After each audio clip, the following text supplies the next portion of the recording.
Buenas tardes, nos encontramos en viernes por ocasión especial desde las redes de Uno y me encantaría que esta tarde saludar al doctor Alcides y nos presentara a los invitados especiales que tiene el día de hoy. ¿Cómo está, doctor Alcides? Hola, muy bien, muchas gracias. Nuevamente aquí muy contentos de estar con ustedes y el día de hoy tenemos dos invitados especiales para hablar sobre el tema de hoy de la enfermedad de Parkinson, dos grandes neurólogos, colegas y amigos que vienen de la ciudad de Guadalajara, el doctor Moisés Misael Rubio y el doctor Sándor Quintero Aparicio. Perfectos, bienvenidos a Monterrey desde la ciudad de Guadalajara. ¿Cómo están, doctores? Hola, ¿qué tal? Buenas tardes, muchas gracias por la invitación. Muy bien, aquí feliz de compartir un poquito de enfermedad de Parkinson con mis amigos, ¿no? Con grandes colegas, entonces súper feliz de estar con ustedes. Sí, hola, buenas tardes. Yo también estoy feliz de estar aquí con mis colegas y compartiendo esta plática de qué es importancia para muchas personas. Bueno, yo también les doy la bienvenida a las redes de Uno, que se pongan lo más cómodos posibles, están en su casa y esta va a ser una consulta virtual de que le va a sumar a la comunidad porque pues de repente hay muchas preguntas, pero el tema principal es Parkinson, ¿ok? ¿Qué es Parkinson? ¿Nos podrían explicar, doctores, por favor? Bueno, me gustaría empezar con un poquito de historia de qué es la enfermedad de Parkinson. Un médico que es James Parkinson es un médico británico, el cual empezó a hablar de esta enfermedad en 1817, en el cual él lo mencionaba como una parálisis agitante y que nos habla sobre todo de sus características, en la cual pues podemos ver, él refería como una debilidad o una parálisis asociada a temblor, por eso es que lo refería como parálisis agitante, pero esto vamos a irlo hablando pues a continuación, y la enfermedad de Parkinson pues es una enfermedad neurodegenerativa y que es la segunda causa más frecuente de enfermedad neurodegenerativa. Sí, yo creo que es importante eso que mencionas, ¿no? Cuando se describe en primera instancia era parálisis agitante y Ujú. conforme ha ido evolucionando la enfermedad nos damos cuenta que es un montón de cosas, ¿no? Dicen algunas descripciones que es como una enfermedad que tiene muchas capas como una cebolla y que cada vez hemos ido aprendiendo más.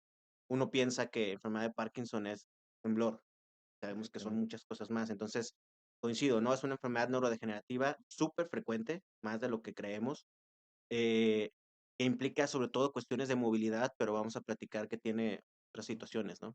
Y de ahí también lo que dicen, que no todo lo que tiembla es Parkinson, ni todo Parkinson tiembla. Entonces, es una parte de lo que menciona mi colega. Sí, efectivamente, pues es una enfermedad con la cual nos hemos familiarizado mucho los neurólogos y conforme ha ido pasando el tiempo, hemos ido comprendiendo un poco mejor esta enfermedad que se caracteriza principalmente por tener síntomas motores, pero también con el paso del tiempo hemos visto que los síntomas motores ya es cuando es muy evidente la enfermedad, sin embargo, esta empieza desde mucho tiempo antes y provoca diversos síntomas en los pacientes que muchas veces al principio son síntomas muy inespecíficos y eso pues provoca que a veces el diagnóstico se retrase. Justo con esta frase que mencionaba el doctor Sandor, de que no todo lo que tiembla es Parkinson, porque la comunidad en el día a día, los que no estamos en el área de la medicina, pues escuchamos Parkinson y lo relacionamos inmediatamente con temblor, ¿no? Con una mano moviéndose todo el tiempo, pero nos podrían, pues, como ayudar un poquito más a entender por qué no todo lo que es Parkinson tiembla. Ok, pues aquí, como mencionábamos, hay varios síntomas que puede tener esta enfermedad. Entonces, hay un tipo de Parkinson que se presenta con una variante de temblor y hay otra que es más rígido a cinética o incluso más con inestabilidad postural o de la marcha, que por eso se les dice que es un Parkinson pues tremorígeno, que incluso va a tener un mejor pronóstico que el Parkinson que tiene inestabilidad de la marcha o que va a tener un peor pronóstico. Pero algo que es importante de lo que mencionas es que hay muchos tipos de temblores, ¿no? Ujú. O sea, temblor no significa ya, como dices, Parkinson. No es lo mismo temblar cuando agarras la taza de café, te la vas a llevar, no es lo mismo temblar cuando vas a meter el hilo en la aguja, ¿no? O temblar cuando estás viendo la televisión. Entonces, parte de ahí, creo yo, el tipo de temblor es fundamental. No todo lo que se mueve raro, Parkinson, ¿no? Y sí, los síntomas extras, pero partiendo del temblor, tipo de temblor creo que es muy importante. Sí, y aparte del temblor que es característico, debemos de encontrar también otros síntomas motores que van relacionados con la enfermedad de Parkinson. Ahora, como ya lo hemos mencionado, hay enfermedades que pueden provocar síntomas similares a la enfermedad de Parkinson, que eso entre el ámbito médico se conoce como parkinsonismo, pero no solamente enfermedades, sino también inclusive efectos secundarios de algunos medicamentos que pueden provocar parkinsonismo. Esto es, síntomas similares a la enfermedad de Parkinson, pero no es enfermedad de Parkinson. Entonces, la labor importante de un médico neurólogo es determinar si efectivamente el temblor, la rigidez, la inestabilidad que presenta el paciente es debido a una enfermedad neurodegenerativa, llámese enfermedad de Parkinson, o son síntomas parkinsónicos debido a otra causa. Yo creo que aquí lo importante también es como ya empezar a definir esos síntomas, ¿no? Ujú. Los 4 síntomas principales del Parkinson. Y yo creo que, pues, es importante regresando a lo del temblor, que es uno de estos, síntomas cardinales. Entonces, vemos que, como dice el doctor Rubio, los principales síntomas, de esta enfermedad, el más importante de todos es bradicinesia, que esto que va a hacer es disminución de la amplitud y de la velocidad de los movimientos, que con eso nosotros podemos hacer algunas pruebas con las manos, en donde abrimos y cerramos, y vemos cómo puede haber una disminución en esa amplitud y en la velocidad. Esa es la bradicinesia y ese, pues, es el síntoma, cardinal en esta enfermedad. Que luego piensan que como es una enfermedad del adulto mayor, que dice, no, es que está lento por la edad, ¿no? Exactamente. Siempre quieren echarle la culpa a la edad, igual con temas de memoria. Y está Pasa. lento por la edad, y no, realmente ese es el tema. No te los llevan porque tiemblan, te los llevan porque está, todo al revés, no te los llevan porque están lentos, te los llevan porque tiemblan, ¿no? Entonces, es algo que es bueno saber. Cuando estamos más lentos de lo normal, pues es el dato que buscamos principalmente, ¿no? Dato cardinal de enfermedad de Parkinson. Sí, exactamente. Eso es por eso la importancia de saber determinar si efectivamente tiene la persona otros síntomas sugestivos de la enfermedad de Parkinson. Y un tema o un punto muy importante que aquí mencionaste es la edad. No por el hecho de que sea una persona vieja, forzosamente es enfermedad de Parkinson, y también el hecho de que una persona joven, estoy hablando de las personas que tienen 40, 45 años, no van a tener una enfermedad de Parkinson, ¿no? Entonces, no es una enfermedad exclusiva de las personas de edad avanzada y debemos de identificar el resto de síntomas aparte del temblor, porque sí, indudablemente la principal razón por la que una persona va a acudir a consulta pues, pensando que tiene enfermedad de Parkinson es porque tiembla, pero no forzosamente el temblor es debido a Sí, sí, a Parkinson. veces te Exactamente. llegan así Ujú. medios perdidos, ¿no? La otra vez me llegó un paciente como de unos 45, justamente hablando de jóvenes, y me dice, es que mi mano derecha como que no me sirve. Mm, Y el tema era que estaba rígido y lento, ¿no? sí. Entonces, es bueno saber que también a edades más jóvenes pues, se puede presentar. No es lo más frecuente, Pero pero también se puede. también se presenta. Es, pues, regresando a lo de los a los síntomas que mencionábamos. La bradicinesia es el cardinal, pero ahí está también el temblor, y pues la otra es la rigidez que acaba de mencionar. Que la rigidez, pues la vamos a notar que es una resistencia cuando nosotros hacemos algunos movimientos pasivos. Y podemos notar esta rigidez cuando nosotros se mueve el brazo y nosotros sentimos esa resistencia en todo el tiempo. Y esto nos hablaría que le dicen que es como en tubo de plomo, o sea, como si estuviera muy pesado. O el otro tipo de rigidez que es en rueda dentada, que es lo más conocido de esta enfermedad, en donde pues se van sintiendo como engranes cuando se va movilizando las articulaciones y esa resistencia, que es otro de los síntomas que mencionamos, el Qué temblor. bueno que te platican, ¿no? Llegan, estoy entumido. Y que generalmente a veces pueden llegar por que les duele el hombro, y que es muy frecuente que a veces ya hasta, tuvieron intervenciones quirúrgicas por dolor de hombro, y este dolor era más por la rigidez que tenían y la dificultad de movilizar el hombro. Ahora, justamente hablando de consultas, doctores, ¿qué tan común es el Parkinson en México? ¿Ok? Pues es como mencionamos, es la segunda enfermedad neurodegenerativa más frecuente después de Alzheimer. ¿Es más Entonces, común en hombres o en es más mujeres? común en hombres. Se dice que por cada 3 hombres, 2 mujeres van a estar, pues, afectados. Bueno, que los últimos estudios dicen que ya se están parejando, ¿no? Sí, Ya no están salvando tanto. Pero sí es muy frecuente. Yo creo que todos, mínimo sí es diario ves un paciente. uno, ¿no? Parece que no, Okey. pero ya entre toda tu consulta, a lo mejor uno sí. Sí, la verdad es que sí es de los padecimientos neurológicos más frecuentes que vemos y pues las estadísticas no nos mienten. Es la segunda enfermedad neurodegenerativa que nosotros vemos en la consulta neurológica y pues la verdad es que esto persiste, ¿no? No ha cambiado gran cosa. No, de hecho, las estadísticas dicen que en Que los va a últimos aumentar. 30 años es la enfermedad que más ha crecido Sí, neurodegenerativamente. De hecho, o sea, se calcula que hay un estimado de 6 millones de personas alrededor del mundo con esta enfermedad y que cada vez van a ir en aumento. ¿Por qué? Porque también entre mayor edad es un factor de riesgo para la enfermedad de Parkinson y estamos viendo que cada vez hay personas de mayor edad que antes. Ahora, justo después del diagnóstico viene esta pregunta que a veces el paciente puede hacer con miedo y que, pues, ustedes como especialistas nos tienen que contestar, ¿hay cura para el Parkinson? Qué buena pregunta. es una pregunta complicada porque indudablemente cuando uno va a consulta y se le da un diagnóstico de la patología que sea, pues el paciente siempre quiere saber eso, ¿no? Lamentablemente, el día de hoy, hablando de enfermedades neurodegenerativas, no podemos hablar de un tratamiento curativo al día de hoy, porque es un proceso complejo que tiene que ver con muchas vías que pueden provocar los síntomas de la enfermedad o la causa de la enfermedad.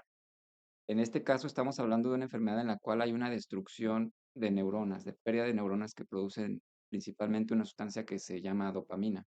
Pero no nada más es la falta de dopamina lo que provoca los síntomas de la enfermedad. Entonces son varios neurotransmisores que de manera secundaria se ven afectados y al existir esta pérdida neuronal, no hay una manera de recuperar esas neuronas que ya se perdieron y los tratamientos más que nada van enfocados hacia el control de los síntomas, pero no hablamos ahorita de un tratamiento curativo. Sí, es eso, ¿no? O sea, no tenemos cura. Decir, ya no lo vas a tener, es muy difícil. Tenemos muchos tratamientos que si Actualmente lo sí. sabes, manejar bien, les va súper bien. Ya está la cuestión hasta quirúrgica, que si bien no te cura, te da una calidad de vida muy buena por muchos años más. Pero cura, todavía Todavía no. no existe. Pues sí, ahí la cura, pues todavía yo creo que hay muchos estudios que se están enfocando ahí pues en la causa de la enfermedad de Parkinson, que son los depósitos de alguna proteína normal que se va acumulando en las neuronas que menciona el doctor Fernando y van muriendo. Y probablemente más adelante se pueden tener algunos prospectos en esto.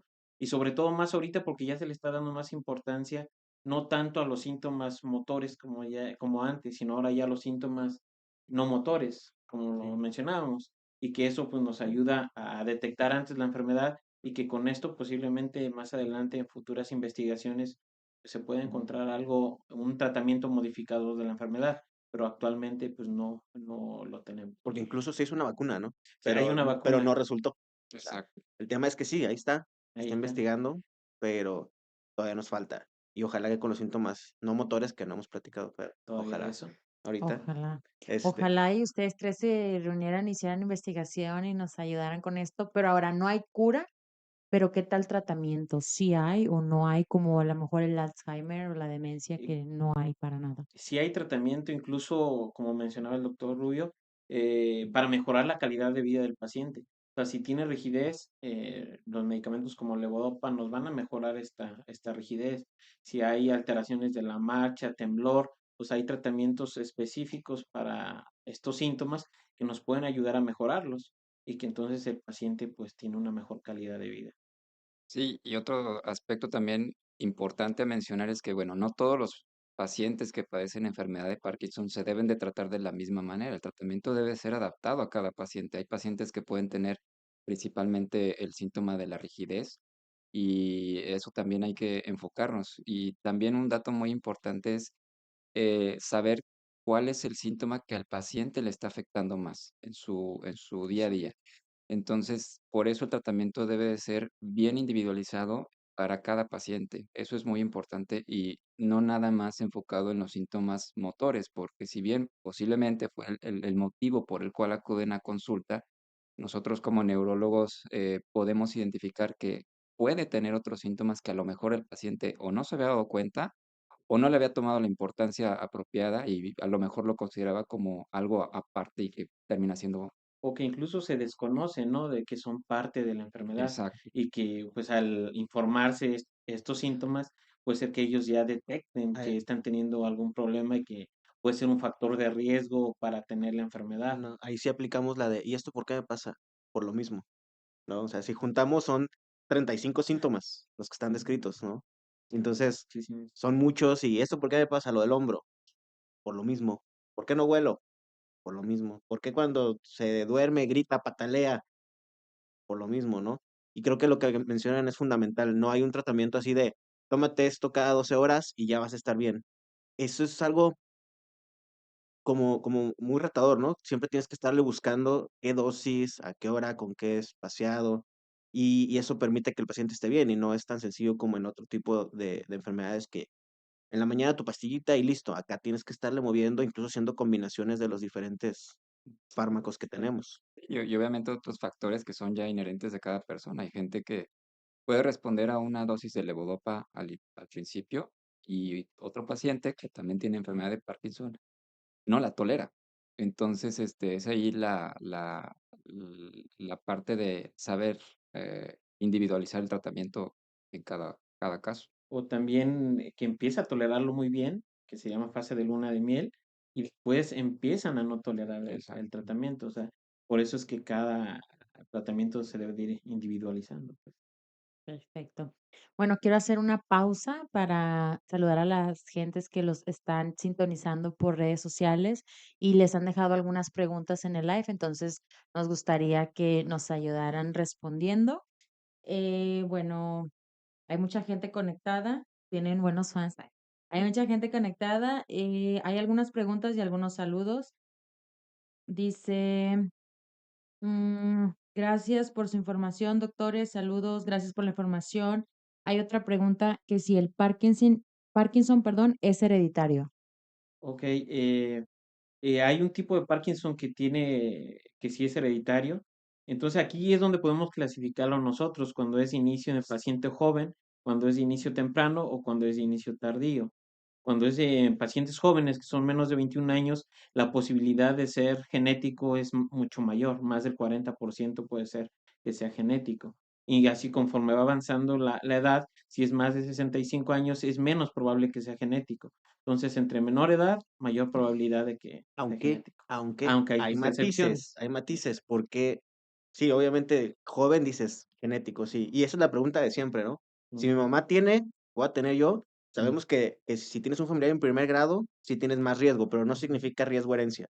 Ahora, los matices a los que me refiero es que ya están corriendo investigaciones para ver si en los que no son genéticos, en los de arriba de 65 años, hay componentes, ¿no? Ya hay 2, 3 genes que se están investigando, de hecho se está investigando en población mexicana, a ver si no va por ahí. Y ahorita les decimos que no, Que no, pero a lo mejor en unos años nos sale puede ser que información y sí. puede que sí, o sea, no lo podemos confirmar, porque no sé si se han fijado que sí hay como ese patrón de repente que en las familias 3 hermanos tienen y los 3 empezaron a los 70, ¿no? Entonces, ¿cómo te explicas eso? Porque decían, bueno, es algo ambiental, pero ¿a pocos los 3 se expusieron a lo mismo? ¿No? Entonces, creo que es una pregunta que ahorita decimos Que no, pero pero que a lo mejor va a cambiar. Sí, pues ahí el dato orientativo pues es el antecedente familiar y la edad de presentación, pero hasta donde sabemos, pues, la primera impresión que uno tiene cuando ve un Parkinson o enfermedad de Parkinson en un paciente joven es que pudiera haber un componente hereditario, que afortunadamente son pocos los pacientes que tienen en Parkinson, bueno, que me ha tocado ver, pero a final de cuentas, pues esto puede ir cambiando en unos cuantos años. Sí. Okey, tenemos otra pregunta, gracias, doctores. Tenemos otra pregunta y dice: "Doctor, si una mujer está embarazada, ¿es muy riesgoso? O sea, si ya tiene Parkinson y está embarazada, ¿es muy riesgoso?". Son muy pocos casos, ¿no? Porque afortunadamente el Parkinson en jóvenes es raro. Es raro. Realmente, y ustedes corríjanme, no habría tanto tema. O sea, si se embaraza con Parkinson, no habría tanto tema. No habría tanto problema, podría tener su parto, su cesárea, su medicamento. No sé qué piensan ustedes, pero realmente no son tantos casos y no hay como una guía al respecto, pero regularmente no habría tema. Yo creo que tampoco no tendría ningún problema en cuanto a eso, porque como mencionamos, es una enfermedad crónica y neurodegenerativa que va a pasar con el tiempo y que pues, incluso el medicamento no influye tanto durante el embarazo. Sí, yo creo que hablar de alguna enfermedad en el embarazo es complejo por esta situación, pero creo que en Parkinson no hay mucho, afortunadamente, porque pues en jóvenes es raro, pero Si de pues por sí es individualizable, en este exactamente, caso todavía Ya más. más. todavía más, Todavía más. porque son excepción de la excepción, ¿no? Exacto. Okey. Nos está haciendo otra pregunta. Dice: "¿Hay alguna parte en específico del cerebro donde inicie la neurodegeneración para que se desarrolle el Parkinson?". Y claro, de hecho, se piensa que hay unos estadios que llaman estadios de Bank, que eso tiene que ver, donde se empiezan mencionamos que se empiezan a morir neuronas, y estas pueden empezar al inicio en el tallo cerebral, que está en la parte de acá atrás, en la zona más baja, y en el bulbo olfatorio, que lo tenemos aquí sobre la frente. Y de ahí esto va ascendiendo, cada vez va subiendo en el tallo cerebral hasta llegar a todo el cerebro. Okey. Otra Hay vez una otra vez, pregunta. perdona, metiéndole cizaña, ¿no? El tema de la microbiota intestinal, ¿no? Ah, Ah, también, exacto, Que también claro. viene, y si empieza en la panza, y si Es exacto. empieza que es con el parte porque hablamos de síntomas no motores, el paciente empieza con estreñimiento 20 años antes, constipación. ¿no? Ujú. Entonces, ahí también está, no se hicieron los cortes del vago en algún momento porque pensaban que iba a ir como subiendo. Entonces, empieza en el cerebro, esa es otra de las preguntas que sabemos ahorita que sí empieza como acá con los estadios de Brack, pero Ajá, no, y si pero empieza abajo, yo me gusta siempre meter cizaña. y también Ah, es sí, lo que no podemos saber ahorita, pero sí, Es Guau. eso de ahorita el rol de la microbiota intestinal en enfermedades neurodegenerativas ha ido agarrando mucha importancia porque, pues sí, efectivamente se ha demostrado que estos pacientes pueden, iniciar con alteraciones en etapas tempranas o inclusive, que nosotros llamamos subclínicas, o sea, sin que tenga algún síntoma motor a nivel del intestino. Hay otra pregunta muy importante y me gustaría que la contestaran de acuerdo a, pues, la experiencia que les ha dado los años dando consultas. Dice Dial Cari: "Me tocó convivir con una persona con Parkinson y ya no quería ni salir por su temblor. ¿Cómo podemos ayudar a esa persona para que no le afecte tanto en lo emocional?". okey. Primero, aquí también tendríamos que ver, si el temblor sí es Parkinson, porque a veces cuando el temblor es muy intenso, a veces hay malos diagnósticos en cuestión que se confunde con un temblor esencial. Los primeros sería confirmar que es Parkinson. Una vez que está confirmado que es Parkinson, uno de los síntomas que habíamos mencionado no motores incluyen alteración del estado de ánimo y puede haber depresión y que cause estos síntomas en el estado de ánimo. Y aquí podemos utilizar algunos medicamentos para mejorar estas sustancias y que mejore el estado de ánimo.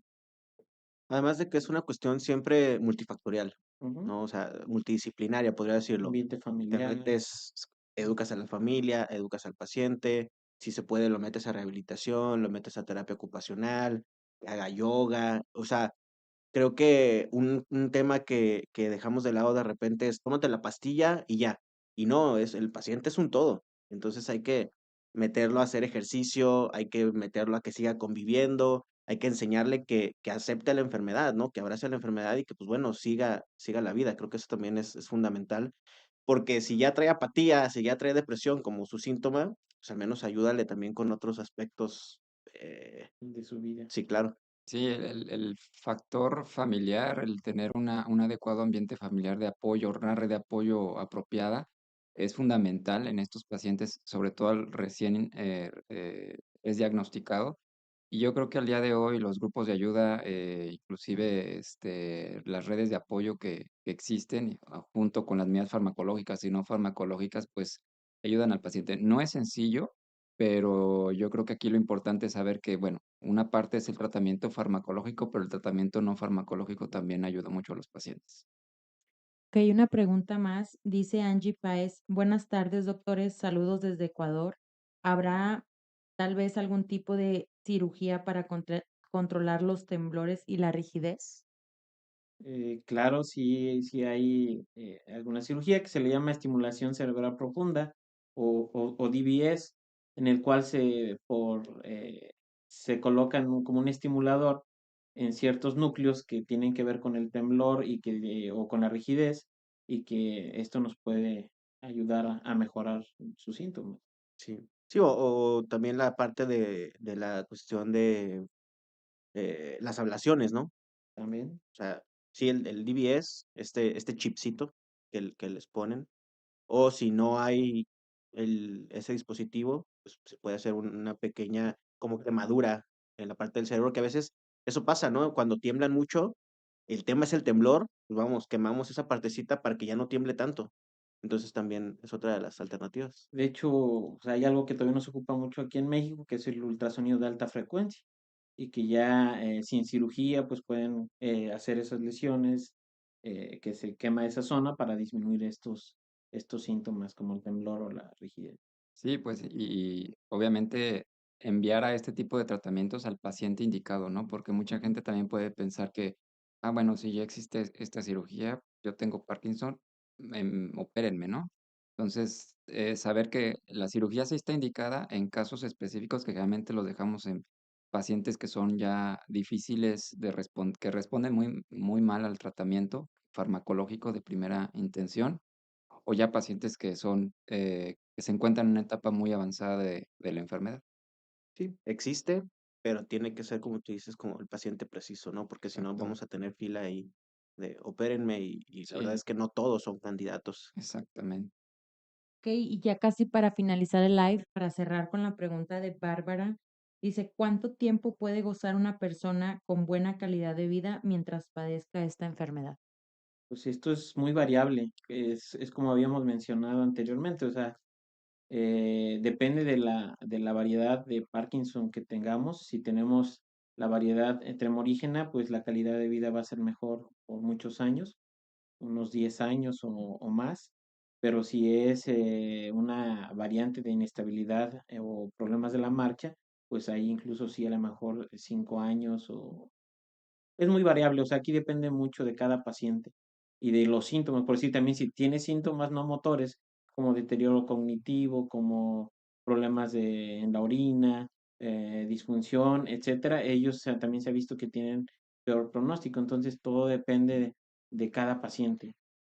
Sí, aunque en calidad de vida también yo creo que es fundamental que tengamos como esta noción de que existe la enfermedad para que la detectemos pronto. Si la agarramos Ujú. pronto, es más posible que gocen de más años de calidad de vida, porque si lo agarramos desde el inicio, pues empiezas con ejercicio desde el inicio, empiezas con rehabilitación física, empiezas con toda la educación a la familia, entonces le va mucho mejor al paciente. Me ha tocado ver pacientes que desde que iniciaron están con su ejercicio, con su rehabilitación, tienen 10 años y parece que no tienen nada, ¿no? Exacto. Y el que tiene 2 años, que se deprimió por la enfermedad y ya está con una afectación muy importante a su calidad de vida porque no hizo nada, ¿no? Entonces, además de las variantes clínicas, creo que, hay que agarrarlo, insisto, como una cuestión integral y tratar de mejorar todo lo que se pueda, ¿no? Todos los ámbitos. Y yo creo que algo también muy importante es que el paciente no va a fallecer de enfermedad de Parkinson. El paciente fallece por complicaciones de esta enfermedad. Por ejemplo, es ya un Parkinson avanzado, un paciente que, como bien dijiste, no se mueve, ya está postrado en cama, que ya tiene mal manejo de secreciones. Va a ser un paciente que va a estar propenso a infecciones respiratorias, infecciones de vías urinarias, va a ser úlceras, y estas infecciones van a ser las que van a provocar finalmente el fallecimiento del paciente. Entonces, eh, desde un principio, si el paciente es bien tratado, bien cuidado, puede estar bien mucho tiempo. Y bueno, si porque nos ha tocado ver ya pacientes en etapas avanzadas de la enfermedad, pues, atender a tiempo esta serie de factores que pueden complicar, cada vez más su calidad de vida, ¿no? Su estado de salud, identificar de manera temprana algún proceso infeccioso, tratarlo a tiempo y, pues, obviamente, para que esto no vaya deteriorando cada vez más la vida del Pero a paciente. diferencia de lo que nos pasaba antes, ahora les podemos dar 10 años, o sea, depende, Exacto. 20 si nos va Ujú. bien, con buena calidad de vida, Sí. ¿no? Ujú. Ya tienen más y mejores herramientas. Bueno, doctores, se nos acabó el tiempo de la consulta virtual por el día de hoy. La verdad es que se refleja que son amigos porque está muy amena, mucha química, muy buena información. ¿Algo que le gustaría agregar, doctor Alcides, para despedir a los colegas? No, pues nada más, mencionar que, acudir temprano a una valoración es importante cuando hablamos de una enfermedad neurodegenerativa como Parkinson. Yo creo que la valoración neurológica es vital y, pues, también saber que contamos con especialistas de gran calidad en muchas partes del país, como mis 2 colegas, el doctor Sandor Quintero, el doctor Moisés Rubio, que se encuentra en la ciudad de Guadalajara, y, pues, principalmente eso. No sé si ustedes quieran agregar algo más. No, creo que es eso, ¿no? Saber que existe, saber que no todo lo que tiembla es Parkinson y no todos los Parkinson tiemblan, lo que dijimos al principio. Y de ahí va a partir el hecho de que podamos hacer un mejor tratamiento, que estemos bien. Si bien no lo podemos curar todavía, sí podemos perpetuar una buena calidad de vida y una funcionalidad adecuada. Creo que eso es lo más importante. Sí, yo creo que lo que mencionas es también muy importante, la valoración integral del paciente, que eso a veces se pasa. Y también recordar los síntomas no motores, que yo creo que algo que no hablamos mucho es de los trastornos del sueño REM, que es cuando el paciente actúa sus sueños como si estuviera peleando, boxeando o si estuviera andando en bici, y que eso nos tiene un factor de riesgo alto, hasta de un 50% a veces de más, depende de los años. Entonces, no hay que perder de punto de vista estos síntomas no motores. Y pues un gusto estar aquí con el doctor Alcides y el doctor Moisés compartiendo información. Un gusto como siempre. Gracias por la invitación. Pues muchas gracias y espero que les haya sido de su agrado este tema de la enfermedad de Parkinson. Nos veremos a la próxima. Nos despedimos esta semana de las redes de Uno y los vemos la próxima semana. Muchas gracias por su atención y participación.